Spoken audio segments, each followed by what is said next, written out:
আসসালামু আলাইকুম, সবাই কেমন আছেন? ঈদ পরবর্তী আপনাদের সময় কেমন কাটছে? সবাইকে আসলে অনেকদিন ধরেই ব্লগ দেওয়া হয়নি। তো আজকে ভাবলাম আপনাদের সাথে আমি ব্লগটা শেয়ার করি। তো এটা হচ্ছে ঈদের দিন বিকালের ব্লগ। আমরা একটু ঘুরতে গিয়েছিলাম। এই রাস্তাটা ভীষণ সুন্দর। তো ঈদের দিনের হিসাব গেল। আর এটা হচ্ছে আমার শ্বশুরবাড়িতে আমরা যখন পরের দিন আসলে আমি তো খুব একটা ভিডিও করার টাইম পাইনি, অনেক কাজকর্ম থাকে, অনেক প্রেশার থাকে। তো এই দিন হচ্ছে বৃষ্টি হচ্ছিল।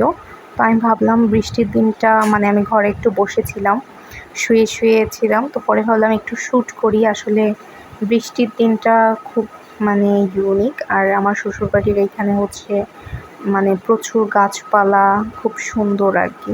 তো আমি ভাবলাম যে আমার রুম থেকে তো বৃষ্টিটা অনেক সুন্দর দেখা যাচ্ছে, তো আমি একটু বৃষ্টির ভিউ নেই। আর পাশাপাশি আপনাদের কাছে হচ্ছে পড়াশোনার কী খবর, সব কিছুর আপডেট কি জানাবেন।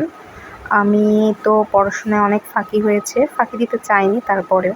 আর এটাও একটা র্যান্ডম ক্লিপ। এটা হচ্ছে আমার হাজব্যান্ড, সে পেশায় একজন ডাক্তার হলেও তার হচ্ছে ফিশিংয়ের প্রতি প্রচণ্ড নেশা। সে হচ্ছে করেছিল, আমাদের ওইখানে একটা পাশে ডোবা আছে, মানে আমার শ্বশুরবাড়িরই, ওটা একটু পরিত্যক্ত। ওইখানে আসলে মাছ টাছ ছাড়া হয় না, কিন্তু হয় না বর্ষায় ভেসে যায়। তো ওইখান থেকে সে অনেক মাছ ধরেছিল, তারই একটা ক্লিপ। আর এটা হচ্ছে শ্বশুরবাড়ির যেই আমার আম গাছ, মানে আম বাগান আছে আমাদের, সেই আম বাগানে আসলে আমার যেহেতু এইভাবে মানে শহরে মানুষ হওয়া হয়েছে, খুব একটা আম গাছ বা আমতলা এগুলো খুব একটা দেখার সুযোগ হয় নাই। বাট এখানে হচ্ছে শ্বশুরবাড়ি অনেক জমি নিয়ে আসলে এই বাসাটা, তো এই জন্য এখানে সব ধরনের আম গাছ, সব ধরনের ফলের গাছ সবই আছে। তো এই জন্য, আর ওইটা হচ্ছে আমার শ্বশুরবাড়ি, দেখা যাচ্ছে ওই যে সামনে আমার রুম। আচ্ছা, যাই হোক। আর এই হচ্ছে আম বাগান। আমরা এখান থেকে আম বাগান থেকে অনেক আম নিয়েছিলাম, মানে ওখানে আমরা খেয়েছি। খাওয়ার পরে হচ্ছে আমরা নিয়েও আসছি বাসার জন্য। তো এটা আম্রপালি আম ছিল, এর আগে হিমসাগর আমগুলো মানে শেষ হয়ে গিয়েছে অলরেডি, সব তো আর খেতে পারিনি। তো আমি হচ্ছে কিছু কিছু ক্লিপ রাখছিলাম, কারণ এরকম সুন্দর স্মৃতি আর থাকবে না যে কীভাবে হচ্ছে এরকম কোটা বলে আমাদের এদিকে, কোটা দিয়ে যে আম পাড়ছে। তো এই স্মৃতিগুলো ভীষণ সুন্দর। এইসব উপভোগ করতে আসলে আমার শ্বশুরবাড়ি আমার ভীষণ ভালো লাগে। আর এই ছিল হচ্ছে আমার ওইখানের একটা ভিডিও। তো তারপরেও আমি ভাবলাম যে আসলে পড়াশোনায় ব্যাক করতে হবে। এখানে বসে আছি বলে যে একদম পড়াশোনা করব না তা না।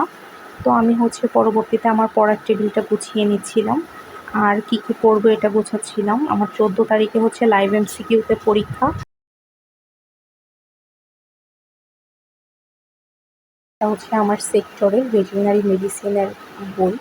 তো এই বইগুলো হচ্ছে আমার সবসময় লাগে, কারণ হুটহাট পেশেন্ট আসে বা আমি মাঝে মধ্যে একটু আমার নিজের সাবজেক্ট নিয়ে অ্যানালাইসিস করি। আমি একদম আমার সাবজেক্টটাকে ফেলে দিইনি, পেশেন্টের দেখা লাগে প্লাস প্র্যাকটিস করা লাগে। তো সেই জন্য হচ্ছে এই বইগুলো আমি এখনো পর্যন্ত টেবিলে রেখেছি, এই বইগুলো পড়া হয়। গল্প করি, আমি হচ্ছে এই ছুটিতে বই নিয়ে এসেছি খুব কম। তারপরেও কম বললেও একদম খারাপ না। আমি হচ্ছে আমার ম্যাথ খাতা নিয়ে এসেছি, কারণ আমি অনলাইন ক্লাসগুলো করব। পাশাপাশি হচ্ছে সায়েন্স বইটা নিয়ে আসছি, ওই বইটা আমার শেষ করার প্ল্যান ছিল, যদিও আমি শেষ করতে পারিনি। আর আনছি হচ্ছে ওই যে বেসিক ভিউটা, ওইখানে 4টা সাবজেক্ট আছে। আর 14 তারিখে যেহেতু প্রথম পরীক্ষার টপিকসই হচ্ছে আমার আন্তর্জাতিক, তো এই জন্য বেসিক ভিউটা ক্যারি করা খুবই গুরুত্বপূর্ণ ছিল আমার জন্য। তো আমি মোটামুটি চেষ্টা করছিলাম সব কিছু গুছিয়ে ভালো করে পড়াশোনা শুরু করার জন্য। তো আপনারা হচ্ছে কি করছেন, কেমন করে কি পড়াশোনা করছেন, আবার ফিরতে পারছেন কিনা, একই রকম মনোযোগ আছে কিনা, এ বিষয়ে আমাকে অবশ্যই কমেন্টস করে জানাবেন। আমি আপনাদের কমেন্টসের অপেক্ষায় থাকি। আপনারা যারা কমেন্টস করেন আমার ভীষণ ভালো লাগে। কিছু কিছু আপুরা অনেক সাজেশন চান, অনেক কিছু অনেক অ্যাপ্রিসিয়েট করেন, এগুলো আমার খুবই ভালো লাগে। আর আপনারা এরকম আমার পাশে থাকবেন, আমার চ্যানেলটা সাবস্ক্রাইব করবেন, আমার ফেসবুক পেজকে ফলো দিবেন, এটাই আমি আশা করব। কারণ আপনাদের এই ছোট ছোট কমেন্টস, ছোট ছোট ইন্সপিরেশন, কিছু অ্যাডভাইস, টিপস, এগুলো আমাকে অনেক বেশি অনুপ্রেরণা যোগায়। যখন কোনো আপু বলে যে হ্যাঁ আপু তুমি 47টার মধ্যে কোয়ালিফাই করবা, তখন যে আমার কী আনন্দ হয় আসলে বলে বোঝানো যাবে না। তো তবে যাই হোক, আমি এখানে পড়াশোনার বিষয়ে আপনাদেরকে আজকে মানে যেটা দেখাচ্ছিলাম যে আমার ইন্টারন্যাশনাল অ্যাফেয়ার্সই শুধু এখানে পড়া। তো আমি হচ্ছে বেসিক ভিউ থেকে নোট দেখে নিচ্ছিলাম, কারণ আমার এগুলো আগে থেকেই পড়া। তো জাস্ট আমি এগুলো একটু রিভিশন করে নিচ্ছিলাম। তবে আমি যদি মানে আমার ডাইজেস্টটা নিয়ে আসতাম, প্রিসেপ্টরসের ডাইজেস্ট, তাহলে অনেক ভালো হতো, বাট ওটা তো আমি আনতে পারি নাই। মানে এত বই আসলে ক্যারি করা খুব টাফ। তো তারপরেও আসলে পড়াশোনা তো যতটুকু যা আছে তা দিয়েই শুরু করতে হবে। আমি চেষ্টা করছিলাম মোটামুটি মানে একটু এগিয়ে নেয়ার। আমার একটা মানে আরেকটা পজিটিভ বিষয় বলি, আমার ব্যাচের আরও কিছু ফ্রেন্ড আছে যারাও আসলে মানে চাকরির প্রার্থী।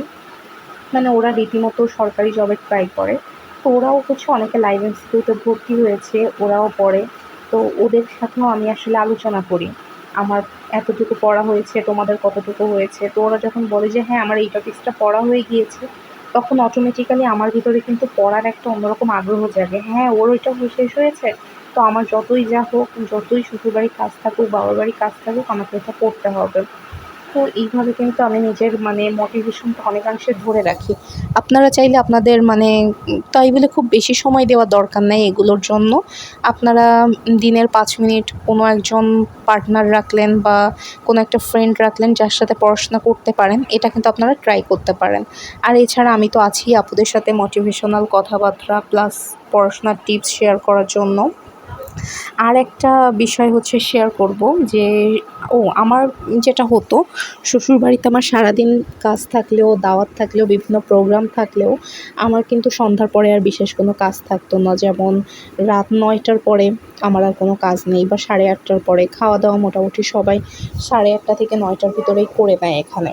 তো তারপরে হচ্ছে আমি একটু চেষ্টা করতাম ম্যাথ নিয়ে বসতে, বা এই যে বেসিক ভিউ বা যে কোনো আমার কাছে যে বইগুলো ছিল এগুলো নিয়ে একটু ট্রাই করতে। তো এভাবে হচ্ছে আমি পড়াশোনা করেছিলাম। আর এখানে হচ্ছে আমি আরেকটু ভিউ দেখাই। এইটা হচ্ছে একটা কি বলে, পরিত্যক্ত ডোবা টাইপের আমার শ্বশুরবাড়িরই। তো এখানে হচ্ছে মাছ টাছ ছাড়া হয় না, বাট এখানে যে নিয়মিত আমার হাজব্যান্ড সে তার শখ মেটানোর জন্য মাছ ধরতে চলে আসে। তো আপনাদেরকে আমি আগের ক্লিপে দেখিয়েছিলাম বেশ বড় একটা মাছ ধরেছে। তো সেই ক্লিপেরই হচ্ছে বশবর্তী হয়ে আরেকটা ক্লিপ নেওয়া। আর এটা হচ্ছে একদিন আমি ভুঁড়ি ভাজি করেছিলাম। ভুঁড়ি রান্নাটা আমি সবসময় করি, বাট এ বাসায় সবাই দেখি ভুঁড়ি ভাজিটা অনেক বেশি প্রিফার করে। তাও এটা অনেক মজা হয়েছিল, সবাই অনেক প্রশংসা করেছিল। তো এই জন্য ভাবলাম যে আমি এটার একটা ক্লিপ নিয়ে রাখি, জাস্ট এতটুকুই। এটা তেমন স্পেশাল কিছু না। তো এই ছিল আর কি। আর এটা হচ্ছে কি আমার কয়েকদিনের ভিডিও নেওয়া, একদিনের যে সব ভিডিও নেওয়া তা না। এই ছুটির এই কয়দিন ধরে যখন যা করেছি তার উপর ভিডিওগুলো করা। তো এই জন্য র্যান্ডম ভিডিও আসতেছে। আর এটা হচ্ছে একটা পুডিং বানিয়েছিলাম, পুডিংয়ের ক্যারামেলটা খুব একটা ভালো হয়নি, তারপরেও খেতে মজা হয়েছিল। আর এই দিন হচ্ছে একটু দমকা আবহাওয়া আসছিল, দেখুন পড়ার টেবিল এলোমেলো, খুবই খারাপ অবস্থা রুমের। তারপরেও বৃষ্টি হচ্ছিল ওই দিনও। আবার আমার ওইখানে হচ্ছে 2 দিন দুপুরে হচ্ছে বৃষ্টি হয়েছে, যেটা খুবই ভালো একটা ব্যাপার ছিল। আর এই দিন সন্ধ্যায় হচ্ছে, যারা খুলনাতে থাকেন তারা তো নিউ মার্কেট সম্পর্কে জানেন। এটা হচ্ছে খুলনা নিউ মার্কেট। এখানে আমরা সন্ধ্যার পরে ঘুরতে গিয়েছিলাম। বেশ ভালো একটা আমি, আম্মু আর আমার হাজব্যান্ড, তো 3 জন মিলে আমরা আসলে ওইখানের যেই বিখ্যাত মানে একটা 30 টাকার আইসক্রিম আছে, যারা খুলনা থাকেন তারা সবাই জানেন আইসক্রিমটা বেশ ফেমাস। সন্ধ্যার পরে সবাই মোটামুটি খেতে আসে। এটা এই যে আমাদের আইসক্রিম চলে এসেছে, হাজব্যান্ড নিয়ে এসেছে। তো এটা আমরা টেস্ট করছিলাম, বেশ ভালোই লাগে। এটার বিশেষত্ব কি, আপনার যে এই ভিতরে যে আইসক্রিমটা মানে ক্রিমটা, ওইটা যদি শেষ হয়ে যায় পরবর্তীতে আবার দিবে। আর এটা হচ্ছে আমাদের বাসার সামনে একটা বিড়াল দৌড়ে যাচ্ছিল, তো ওকে অনেক ভালো লাগছিল। আর এই দেখেন, এটা হচ্ছে আমার শ্বশুরবাড়িরই বিড়াল। ওই বাসায়ও অনেক বিড়াল আছে, তো তারই একটা বিড়াল হচ্ছে জানালায় উঠে এরকম দুষ্টুমি করছিল। তো আমি তার একটা ক্লিপ নিয়ে আর কি রাখছিলাম, যে ওর যাওয়াটা খুব কিউট লাগছিল। আর এদিকে জ্যোৎস্না রাত, এত সুন্দর লাগছিল, মানে ফিলিং বেটার। খুবই সুন্দর একটা আবহাওয়া, সৌন্দর্যর একটা বিষয়। তো আমি হচ্ছে ছোট ছোট ক্লিপ ভিডিও করে রেখে তারপরে দেখছিলাম। আর ঈদের খাওয়া দাওয়ার বিষয়ে কি বলবো, প্রচুর খাওয়া দাওয়া হয়েছে। এই খাওয়া দাওয়া করে তো অনেকেরই শরীর খারাপ হয়ে যাচ্ছে। ইভেন গরমে আমারও শরীর একটু খারাপ হয়ে গিয়েছিল। পরে একদিন পড়াশোনা থেকে নিজেকে গুটিয়ে রাখার লেগেছে। আর ঈদের সময় একটু আনন্দ করবেন। আমি জানি যে আসলে আনন্দ করলে মানে পড়ার টেবিলে ব্যাক আসাটা খুব টাফ, কিন্তু আনন্দ না করেই বা উপায় কী বলেন? আপনি তো সেই দিন শেষে পড়াশোনাটাই করবেন। আর এটা হচ্ছে ডেওয়া ফল, যেটা আমি কখনো খাই নাই। তো এটাই হচ্ছে আমার হাসব্যান্ড আমাকে কিনে ট্রাই করাচ্ছিল যে এটা কখনো খাওনি, বাট এটা কিন্তু টেস্টি, তুমি চাইলে এটা টেস্ট করে দেখতে পারো। আর আমি যেটাই খাইনি যখনই বলি ওইটাও জোর করে হলেও যেখান থেকেই পারে ম্যানেজ করে হলেও খাওয়াবে। তো আমার ভালো লেগেছিল। যাদের ভালো লাগে বা টেস্ট মজা লাগে তারা কিন্তু আমার সাথে এই বিষয়টা শেয়ার করতে পারেন। আর এখানে হচ্ছে রাতের খাবারের জন্য লুচি করা হচ্ছিল। তো আমি হচ্ছে ফুলকো ফুলকো লুচি ভেজে নিচ্ছিলাম। লুচি, আলুর দম, তারপরে হচ্ছে মিষ্টি, এগুলো ভীষণ প্রিয় খাবার। যেটা বললাম যে খাওয়া দাওয়াটা খুবই মানে হাই প্রোফাইল খাওয়া দাওয়া হয় ঈদের সময়। তো তার মধ্যে একটু আমাদের প্রিয় রেসিপি ওটাও করে নিচ্ছিলাম। বাসার সবাই খুব প্রশংসা করেছে যে খুব ভালো হয়েছে লুচি, আর রসগোল্লা ছিল। লুচি, আলুর দম, রসগোল্লা ভীষণ মজার খাবার। তো আমরা সবাই, পরিবারের সবাই এটা এনজয় করেছিলাম। এই ছিল হচ্ছে আমাদের রাতের খাওয়া দাওয়া। তারপরে হচ্ছে মিষ্টি ছিল কয়েক প্রকারের, মিষ্টিগুলোও খুব মজার, এগুলো অনেক বিখ্যাত। তো এগুলোও খাওয়া হয়েছিল। তো এই ছিল সারাদিনের কাটানো সময় বা ব্লগ যেটাই বলেন। আমি তো মানে একদম পার ডের আলাদা আলাদা করে ব্লগ দিতে পারিনি, তারপরেও যতটুকু পেরেছি আপনাদের সাথে শেয়ার করলাম। আপনারা পড়াশোনা থামাবেন না, আপুদের বলবো। প্লাস যারা আমার ভিডিও দেখে ইন্সপায়ার হন তাদেরকে এটাই বলবো যে আপনারা যে টার্গেট অনুযায়ী পড়াশোনা করতেন, এতদিন যাই হয়েছে, যতটুকুই হয়েছে, হতাশ হয়ে এটা কখনোই ভাববেন না যে আমি কি পারবো বা আমার কি এখন আর হবে। নো, এইটার ভিতরে আপনারা কখনোই যাবেন না। সবসময় কনফিডেন্ট থাকবেন।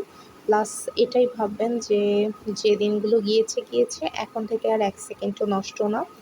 তো আমার ভিডিও যদি আপনাদের ভালো লেগে থাকে তাহলে প্লিজ প্লিজ আমার চ্যানেলটিকে সাবস্ক্রাইব করবেন। আর সবাই ভালো থাকবেন, সুস্থ থাকবেন। That was today's blog. আল্লাহ হাফেজ।